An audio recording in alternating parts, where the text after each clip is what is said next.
두 번째 이슈로 한번 넘어가 보도록 하겠습니다. 사방이 적이라고 저희가 한번 짚어봤는데 민주당 이재명 대표 얘기인데요.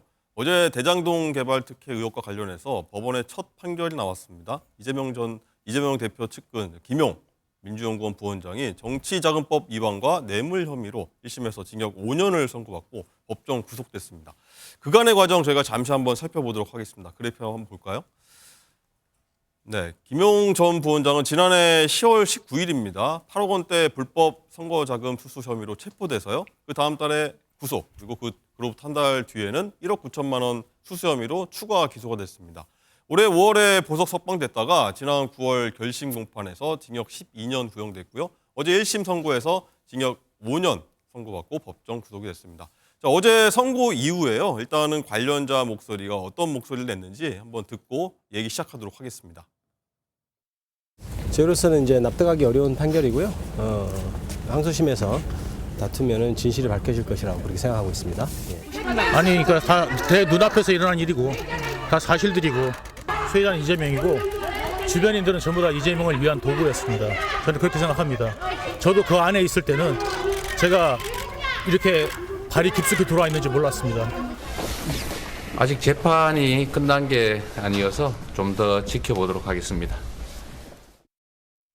민주당 쪽에서 이제 강력 부인하는 반응 보셨는데 이동석 행정관 일단은 폭로를 이용한 유동규 전 성남도시개발공사 본부장의 이제 진술이 신빙성이 있다 이렇게 재판부는 본 건데 뭐 증거로 사실상 인정이 됐습니다. 네, 인정이 된 셈이죠. 네.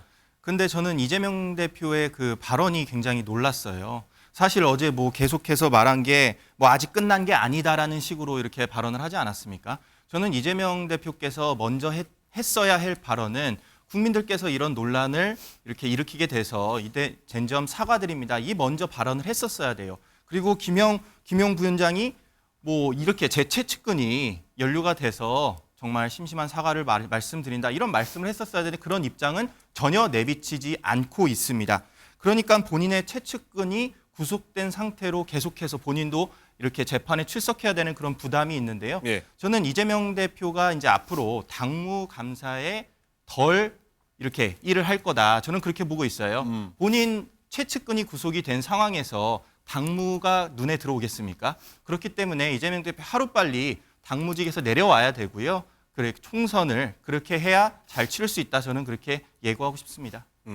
일단은 다시 짚어보면 김 전 부원장이요. 일단 실제 이 돈을 이 대표 선거에 썼는지 그리고 이 대표도 알고 있었는지가 앞으로 좀 밝혀내야 될 좀 부분이기도 한데 이 대표 측에서 일단은 부정자금을 1원 더 썼다 이렇게 강조했던데 김현정 대변인은 예 어떻게 보십니까? 이게 일단은 21년 10월 달에 유동규 씨가 그 뇌물과 횡령 혐의로 재판이 시작된 거예요. 근데 1년이 지나서 유동규 씨가 이제 정권 바뀌고 수사검사 바뀌면서 그 이제 석방되고 나오면서 진술을 바꾸잖아요. 그러면서 분리방해인의 정황이 있다. 그 당시에 그 유동규 씨가 그 뇌물과 횡령으로 재판을 받게 되면 최대 무기징역까지 가능한 것이 이것이 불법 정치자금으로 바뀌게 되면 그 집행유예도 가능할 것이다. 이런 그 당시에 그런 진단들이 있었거든요. 그런 과정 속에서 그 유동규 씨가 말을 바꾸면서 이제 김명우의 수사가 진행됐고 이제 기소가 된 거잖아요. 네. 이제 이게 나왔는데 이 재판의 그 판결문을 보게 되면 이런 내용이 있습니다. 결국은 검찰에서 제시한 증거들은 없지만 유동규의 진술, 유동규와 대장동 일당들의 진술에 의해서 이제 판결을 한 것인데 예. 그 판결문에 보면 이렇게 나와 있습니다.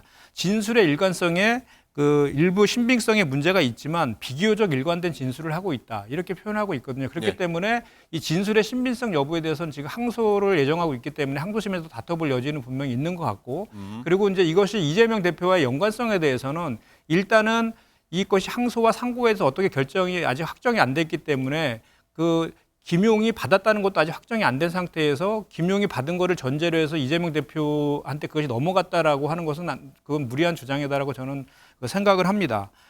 그리고 이제 이와 관련해서 또 하나 짚어야 될 것은 그 검찰의 봐주기 기소를 짚지 않을 수 없어요.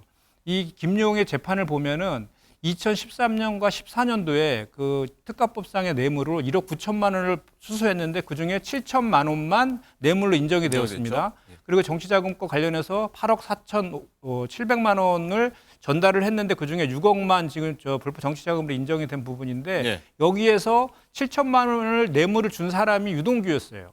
근데 유동규는 공소장에서 기소하지 않았단 말입니다. 그리고 정치자금법과 관련해서도 그 정치자금을 공동으로 수수한 공범으로만 기소를 했어요. 전달자로는 기소를 하지 않았거든요. 이런 봐주기 기소에 대해서 그 좀 전에 제가 말씀드린 것처럼 검찰에서 유동규를 해유하고 해서 이렇게 플리바긴 정황이 있는 것 아니냐는 거를 뒷받침하는 거다. 그래서 이런 것들도 항소심을 통해서 다퉈볼 여지가 분명히 있다라고 생각합니다.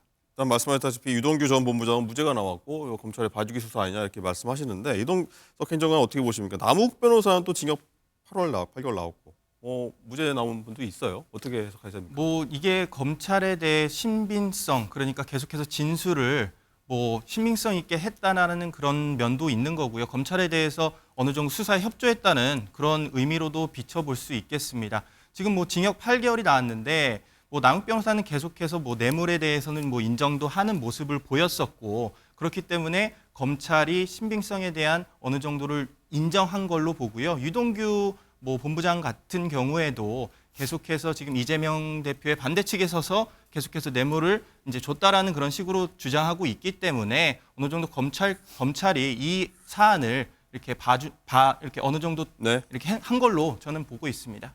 일단은 아까 뭐 김현정 대변인 말씀하셨지만 결국에는 이제 대장동이 검은도 흐름이 이재명 대표 쪽으로 결국 가야 되는 거 아니냐 이런 무리가 있다고 말씀하셨는데 이동석 행정관은 자, 무리가 있다고 보십니까? 결국은 뭐 수사를 해야 된다 이렇게 보십니까? 재판 결과 영향이 있을 거다 이재명 대표. 당연히 수사를 해야죠. 네. 결국 이게 꼬리 자르기식 수사가 아닌 결국 몸통을 찾아야 되는 그런 과정에 놓여 있습니다. 이재명 대표 계속해서 저렇게 나는 친분 관계가 없다 그런 식으로 뭐 계속해서 주장을 하고 있고, 나는 뭐 경기도 있을 때 사적인 내용을 취한 게 없다라고 이렇게 발언을 하고 있는데 네. 저거는 분명히 이재명 대표가 관여돼 있다고 검찰 측도 보고 있는 거고요. 그 수사는 앞으로도 계속돼야 되고 결국 그 수사로 인해서 대한민국의 정의가 살아날 것으로 기대해 보겠습니다. 근데 이 네. 관련해서는 이제 유동규 진술에 의해서 판결이 난 거잖아요. 그리고 아까도 말씀드렸지만 유동규의 진술은 신빙성의 문제에 있어서 문제의 소지도 있지만 좀 약간 그거에서 이제 1심 재판부에서 인정을 해준 측면이 있는 거 아닙니까? 네. 그런데 그 유동규의 진술에서조차도 김용에게 주었다는 진술만 있는 것이지 그 김용이 받아서 이재명 대표한테 줬다라는 어떠한 진술이나 그걸 뒷받침하는 정황 같은 건 아예 없거든요. 그렇기 때문에 그 김용에서 그 이재명 그 대표 쪽으로 전달됐다는 것은 오롯이 검찰에서 입증을 통해서 확인해야 될 그런 영역이기 때문에 네. 그리고 그런 사실도 이재명 대표 쪽 완강히 부인하고 있고 경선 과정에서의 돈도 20억 이상 다 들어왔기 때문에 그런 돈을 받을 하등의 이유가 없다라고 지금 하고 있는 거라서 그런 측면에서 봐야 될 것 같습니다. 네. 일단은 뭐 2심도 있으니까 한번 다툼 여지가 있다고 하신가 지켜봐야 될 것 같습니다. 그리고 일단 이낙연 전 민주당 대표도요. 이재명 대표를 좀 연일 이제 겨냥하면서 공세를 펴고 있는데 어제는 또 이재명 대표 체제로 민주당이 총선 치를 수 있을지 우려하다 뭐 이런 취지로 얘기를 했더라고요. 일단은 이 대표의 사법 리스크 또다시 거론한 건데 김현정 대변인은 이 이낙연 전 대표의 어떤 공세 펴는 것, 사법 리스크 얘기 어떻게 들으셨어요?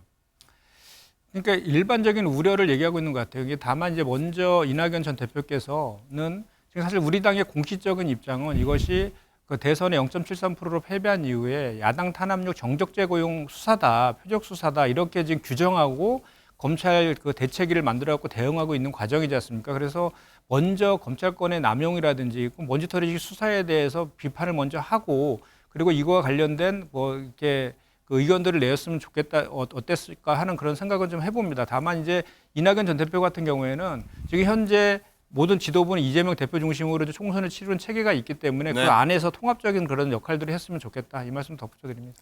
알겠습니다. 얘기 계속 나올 테니까요. 저희가 계속해서 한번 짚어보도록 하겠습니다. 자, 오늘 말씀 여기까지 듣겠고요. 오늘 프레스 라이브는 여기서 마치겠습니다. 저희는 다음 주 월요일 오전 10시 30분에 다시 찾아뵙겠습니다. 자, 고맙습니다.